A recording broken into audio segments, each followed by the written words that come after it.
looking at your Monster Hunter series, the first episode of that, you have like a really broadly appealing title, which is "This is my new favorite game," I think. Yeah. Right? Yeah. So I, as someone who doesn't play that game, wouldn't necessarily need to know anything about the game to want to click on that video. I know it's going to probably give you some little like intro about what the game's about, Yeah. maybe get a lot of your opinion. For your highlights, lean more into those broadly appealing titles. And I would also say for your episode 1, also try to lean more into those broadly appealing titles. The other thing that I'm happy you said is you included the game title, which sometimes people forget to do.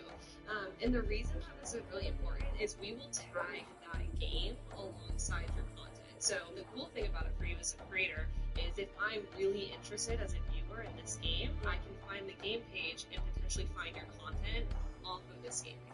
No idea that exists. Yeah, so it's a great thing. It's super easy to discover content this way and to discover new creators. So just making sure that you have some level of like titling around the game in there, or even if it's in your description, is enough for it to be picked up by the system.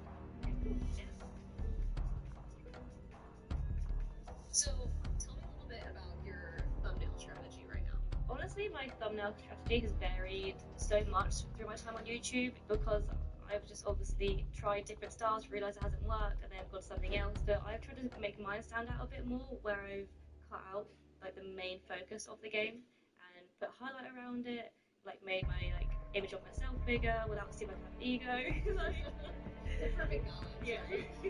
No, so I think that's a really good point, and I think you do a really great job at having a consistent theme across your thumbnails, and that's something that we definitely recommend. So there's kind of two ways to think about that, especially in the gaming space, is thinking about having consistent branding in your thumbnails across your series, also doing it among games. So like my thumbnails for BioShock are going to look very different from my thumbnails for Sekiro, and you do have those similar themes there.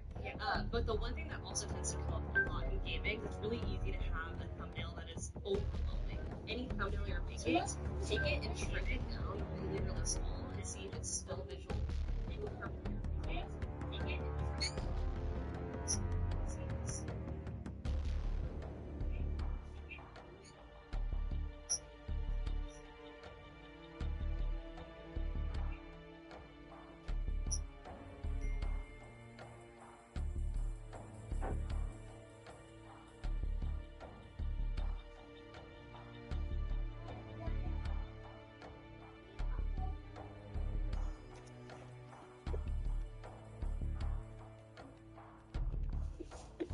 Daddy.